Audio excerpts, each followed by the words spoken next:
اعوذ باللہ من الشیطان الرجیم بسم اللہ الرحمن الرحیم۔ شروع اللہ کے نام سے جو بڑا مہربان نہایت رحم کرنے والا ہے۔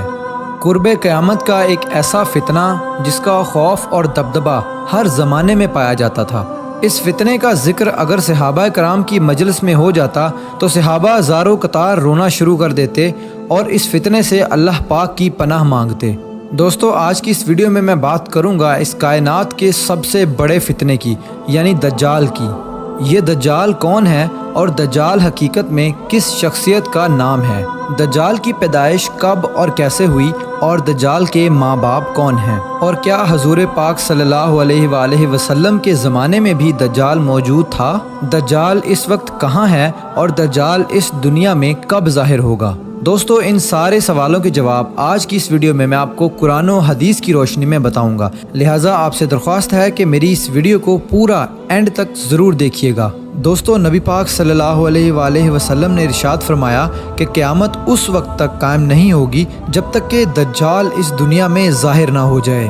دجال کی ظاہری نشانیاں اور شکل و صورت کے بارے میں نبی پاک صلی اللہ علیہ وآلہ وسلم نے ارشاد فرمایا کہ دجال چھوٹے قد کا ہوگا اور وہ بدصورت ہوگا، اور وہ ایک آنکھ سے اندھا ہوگا اور اس کے دونوں پاؤں ٹیڑھے ہوں گے، اور اس کے جسم میں بہت زیادہ بال ہوں گے، اس کے سر کے بال گھنگریالے ہوں گے اور اس کا رنگ سرخ یا گندمی ہوگا، اور اس کی ناک طوطے کی چونچ جیسی ہوگی۔ اور دجال کی سب سے واضح نشانی یہ ہوگی کہ اس کے ماتھے پر کاف فا را لکھا ہوگا، جس کو ہر مسلمان پڑھ لے گا، چاہے وہ پڑھا لکھا ہو یا پھر ان پڑھ ہو، لیکن کافر اور فاسق لوگ اس کو نہ پڑھ سکیں گے۔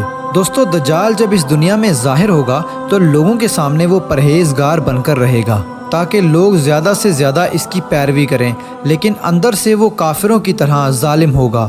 دجال سب سے پہلے نبوت کا دعویٰ کرے گا، جب اس کے ماننے والوں کی تعداد زیادہ ہو جائے گی تو اس کے بعد یہ خدائی کا دعویٰ کر دے گا۔ دجال ایک بہت بڑی سواری پر سوار ہو کر پوری روئے زمین پر گردش کرے گا۔ وہ سواری اتنی بڑی ہوگی کہ اس کی آنکھوں کا درمیانی فاصلہ 40 گز ہوگا۔ دوستو، دجال کے پاس بے شمار طاقت اور بے شمار مال و دولت کے خزانے ہوں گے۔ اس روئے زمین کی زیادہ تر نہروں پر اس کا قبضہ ہوگا اور اس کی اجازت کے بغیر کوئی بھی پانی نہ پی سکے گا۔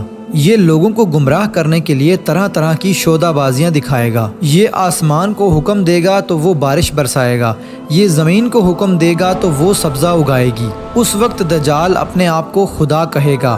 جو لوگ اس کے پیروکار بن جائیں گے ان کو یہ مالا مال کر دے گا اور وہ لوگ عیش و عشرت کی زندگی گزاریں گے، اور جو لوگ دجال کو خدا ماننے سے انکار کر دیں گے تو یہ ان کو قتل کر دے گا۔ دوستو، دجال بجلی سے بھی زیادہ تیز رفتار سے اس زمین کے اندر گردش کرے گا اور وہ دنیا کے ہر کونے میں جائے گا۔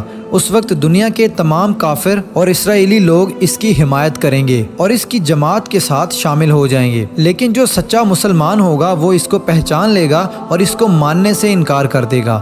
دجال پوری روئے زمین میں فتنہ اور فساد پھیلانے کے بعد مکہ مکرمہ اور مدینہ منورہ کی طرف روانہ ہوگا۔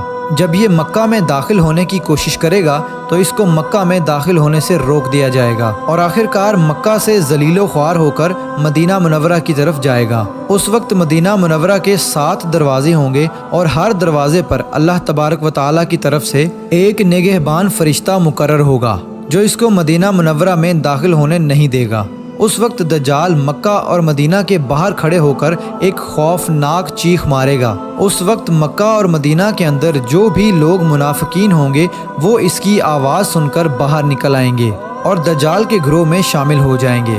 دوستو، دجال 40 دن تک دنیا میں رہے گا اور آخرکار امام مہدی علیہ السلام اور حضرت عیسیٰ علیہ السلام کے ساتھ اس کا مقابلہ ہوگا۔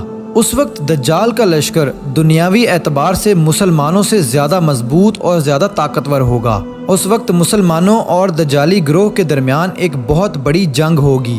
اس جنگ کے اندر دجالی ہار جائیں گے اور دجال کے لشکر کو بہت بری طرح ہار کا سامنا کرنا پڑے گا۔ اس وقت دجال حضرت عیسیٰ علیہ السلام سے ڈرتے ہوئے فلسطین کی طرف بھاگے گا اور حضرت عیسیٰ علیہ السلام اس کا پیچھا کرتے ہوئے اس کو مقام لد پر پکڑ لیں گے۔ اور اللہ تبارک و تعالیٰ کے حکم سے دجال کو قتل کر دیں گے۔ دوستو اب بات کرتے ہیں کہ دجال کون ہے اور اس کے ماں باپ کون ہیں۔ دجال کی پیدائش کے متعلق مختلف روایات ملتی ہیں، جیسا کہ نبی پاک صلی اللہ علیہ وآلہ وسلم کے دور کی بات ہے کہ جب مسلمان مکہ سے مدینہ کی طرف ہجرت کر رہے تھے کہ انہی دنوں میں مدینہ کے اندر ایک یہودی عورت نے ایک بچے کو جنم دیا جو کہ پیدائشی کانا تھا۔ پیدائش کے اعتبار سے یہ بچہ بہت عجیب و غریب تھا۔ بچپن میں یہ بچہ مدینے کے اندر بچوں کے ساتھ کھیلا کرتا تھا اور آہستہ آہستہ یہ بچہ مدینے کے اندر مشہور ہونے لگا اور مدینے کے اندر اس نے اپنے اوپر وحی آنے کا دعویٰ کر دیا اور یہ بچہ لوگوں کے ساتھ عجیب و غریب اور پر اسرار باتیں کرنے لگا۔ جب اس کی ماں کو یہ علم ہوا تو اس کی ماں حضور پاک صلی اللہ علیہ وآلہ وسلم کی خدمت میں آئی اور اپنے بیٹے کا سارا حال نبی پاک صلی اللہ علیہ وآلہ وسلم کو بتایا، اور اس بچے کی ماں حضرت محمد صلی اللہ علیہ وآلہ وسلم سے گزارش کرنے لگی کہ آپ اس بچے کا معائنہ کریں کہ یہ کیا کر رہا ہے۔ ایک دن آپ صلی اللہ علیہ وآلہ وسلم صحابہ کرام کے ہمراہ اس بچے کا معائنہ کرنے کے لیے اس کے گھر کی طرف روانہ ہوئے تو آپ نے رستے میں اس بچے کو انصاری بچوں کے ساتھ کھیلتے ہوئے دیکھا۔ اس بچے کا نام ابن سیاد تھا۔ اس وقت آپ صلی اللہ علیہ وآلہ وسلم کے ساتھ عمر بن خطاب رضی اللہ تعالی عنہ اور دیگر صحابہ کرام بھی موجود تھے۔ اس وقت ابن سیاد بلوغت کے قریب تھا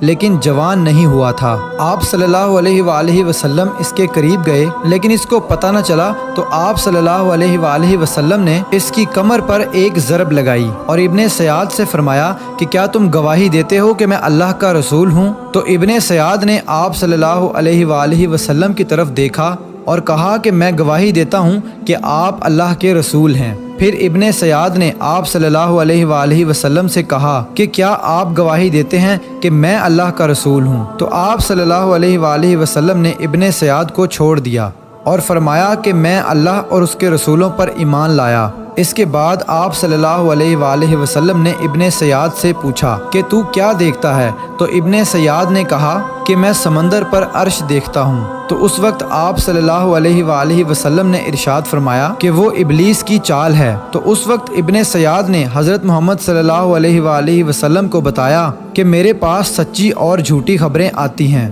یہ بات سن کر آپ صلی اللہ علیہ وآلہ وسلم نے فرمایا پھر تو تیرا معاملہ الٹ ہو گیا۔ اس کے بعد آپ صلی اللہ علیہ وآلہ وسلم نے ابن سیاد سے فرمایا کہ میں نے تیرے لیے ایک چھپانے والی چیز چھپائی ہے۔ دراصل اس وقت آپ صلی اللہ علیہ وآلہ وسلم نے اپنے دل کے اندر لفظ دخان سوچا تھا۔ تو ابن سیاد آپ صلی اللہ علیہ وآلہ وسلم سے کہنے لگا کہ آپ نے دل کے اندر جو چیز چھپائی ہے وہ الدخ ہے۔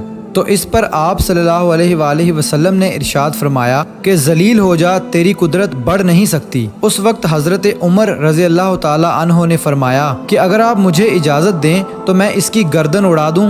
اس وقت آپ صلی اللہ علیہ وآلہ وسلم نے ارشاد فرمایا کہ اسے چھوڑ دو، کہ اگر تو یہ سچا ہے تو اسے قتل نہیں کر سکتا اور اگر یہ جھوٹا ہے تو اسے قتل کرنے میں کوئی بھلائی نہیں۔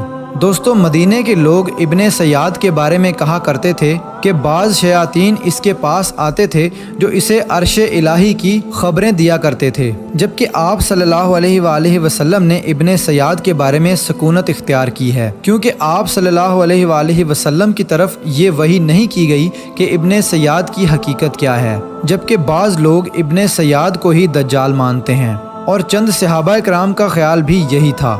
اور ایک دوسری روایت میں ملتا ہے کہ حضرت عمر رضی اللہ تعالی عنہ آپ صلی اللہ علیہ وآلہ وسلم کے سامنے ابن سیاد کو دجال کہا کرتے تھے، لیکن آپ صلی اللہ علیہ وآلہ وسلم نہ ہی اس بات کا اقرار کرتے اور نہ ہی انکار کرتے۔ دوستو ابن سیاد کے اندر ایسی بہت ساری نشانیاں موجود تھی جو کہ ہو بہو دجال کی نشانیاں تھی۔ یہی وجہ ہے کہ اس دور کے اندر صحابہ کرام بھی ابن سیاد کو دجال کہا کرتے تھے، اور بعض مفسرین کا یہ کہنا ہے کہ ابن سیاد ہی وہ شخص ہے جو قیامت کے قریب دجال بن کر ظاہر ہوگا۔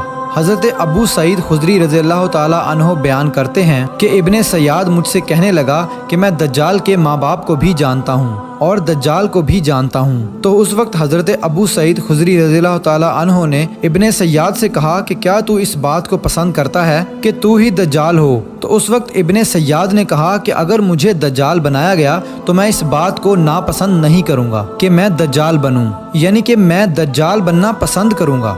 دوستو بعض مفسرین کا کہنا ہے کہ ابن سیاد دجال نہیں ہے، کیونکہ یہ بعد میں آپ صلی اللہ علیہ وآلہ وسلم پر ایمان لے آیا تھا، بلکہ دجال حضرت سلیمان علیہ السلام کے دور میں جنات اور انسانوں کے ملاپ سے پیدا ہوا تھا اور اس کے ماں باپ کو قتل کر دیا گیا تھا، اور دجال کو ایک جزیرے کے اندر قید کر دیا گیا، اور انسانوں اور جنات کے ملاپ سے پیدا ہونے والا بچہ یعنی کہ دجال آج بھی اسی جزیرے پر قید ہے، اور اس کے ساتھ ساتھ شیطان اس کو ہر بات کی وہیں پر خبر دیتے ہیں۔ دجال کی پیدائش کے بارے میں حضرت امام زرکاری رحمۃ اللہ علیہ بیان کرتے ہیں کہ دجال وہ فتنہ ہے جس کو اللہ تبارک و تعالی نے اس وقت پیدا فرمایا جس وقت حضرت آدم علیہ السلام کو جنت سے نکالا گیا تھا، اور دجال کو بنا ماں باپ کے پیدا کیا گیا۔ دوستو حقیقت تو یہ ہے کہ دجال قیامت کے قریب ظاہر ہوگا، اور اس کی جو نشانیاں ہوں گی وہ آپ صلی اللہ علیہ وآلہ وسلم کی احادیث میں واضح طور پر مل جاتی ہیں۔ لیکن یہ دجال کہاں ہے،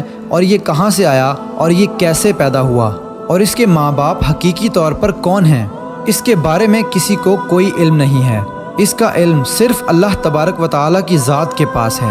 اللہ پاک ہی بہتر جانتا ہے کہ دجال حقیقت میں کون ہے اور وہ کیسے پیدا ہوا۔ اللہ تبارک و تعالیٰ سے دعا ہے کہ اللہ پاک اپنے پیارے حبیب حضرت محمد صلی اللہ علیہ وآلہ وسلم کے صدقے ہم سب کو دجال کے فتنے سے بچائے اور ایمان کی سلامتی کے ساتھ ہمیں زندگی گزارنا اور مرنا نصیب فرمائے۔